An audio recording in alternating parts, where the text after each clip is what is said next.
So I was actually able to find this call here.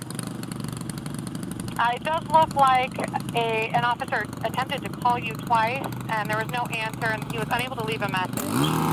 Yeah, I expected somebody to show in person. I don't know why my phone didn't ring, but I've been here the whole time, still waiting for him to show up. Okay, I can go ahead and put.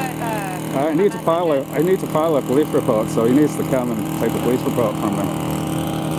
Okay, it looks like he was able to speak with the Parks Department, and they explained that there was no crime, so no need for police involvement. But I can get a message over to that officer for him to call you, but you would need to remove the blocker on your phone that blocks. Okay.